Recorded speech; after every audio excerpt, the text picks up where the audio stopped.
دم اور تعویذ اس سلسلے میں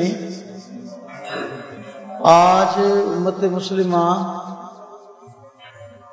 کے بعض افراد افراط اور تفرید کا شکار ہے۔ امت مسلمہ کے بعض افراد اس مسئلہ میں افراط اور تفرید کا شکار ہے۔ بعض حضرات ایسے ہیں کہ وہ تعویذ اور دم کے نام سے بدکتے ہیں، جو ہی کسی کی زبان پہ دم اور تعویذ کا نام آتا ہے تو وہ فوراً شرک کہہ کے جو ہے نا بدکنے لگتے ہیں۔ اور دوسری طرف ایک طبقہ وہ ہے جو دم اور تعویذ کے نام پہ ہر ناجائز کام کا جواز فراہم کر رہا ہے، یہاں تک کہ سحر، جادو اور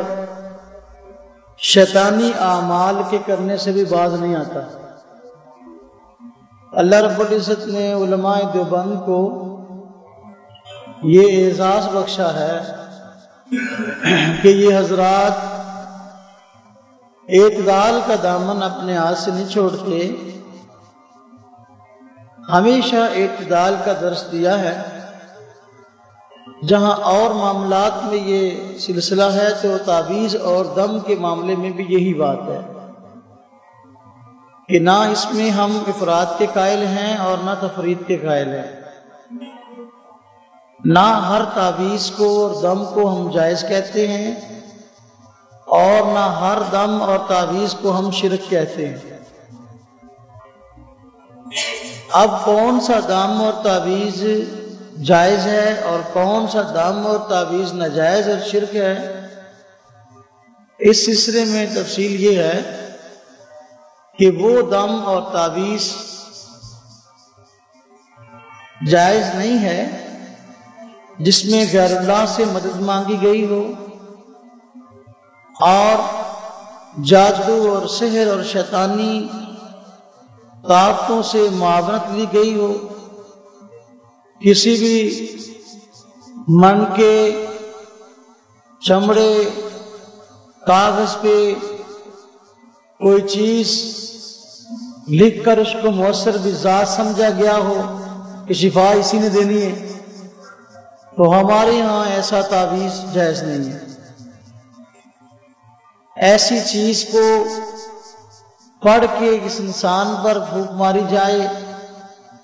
جو قرآن و سنت نہیں یا اس کی تعلیم نہیں، مؤثر بذات سمجھا جائے،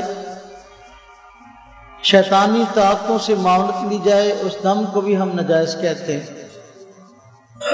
دم اور تعویذ کا معنی سمجھتے ہیں آپ؟ دم کا معنی آتا ہے کوئی چیز پڑھ کر پھونک مارنا، اسے جھاڑ پھونک بھی کہتے ہیں نا۔ دم کا معنی تو کوئی چیز پڑھ کر دوسرے انسان پر پھونکنا، تعویذ کا معنی تو اسی چیز کو لکھ کر جو ہے وہ اسے انسان کو دے دینا، وہ اس کو پانی میں گھول کے پی لے یا اس کو چمڑے وغیرہ پہ سی کر جو ہے وہ اپنے گلے میں لٹکا لے یا بازو پہ لٹکا لے، یہ تعویذ ہے۔ تو ایسا تعویذ ہمارے ہاں جائز نہیں ہے جس میں قرآن و سنت کے خلاف کسی بھی معاملے کو اختیار کیا گیا ہو، غیر اللہ سے مدد حاصل کی گئی ہو، مشرکین مکہ کی طرح خاص منکے اور موتی اس نظریے سے استعمال کیے جائیں کہ یہ مؤثر بھی ذات ہے، اپنی ذات میں اثر کرتے ہیں، تو یہ بالکل سلسلہ ہمارے یہاں جائز نہیں ہے۔ ہاں البتہ وہ تعویذ اور دم جائز ہے جو قرآن و سنت کی تعلیمات کے مطابق ہو، خود قرآن کریم کی آیات ہوں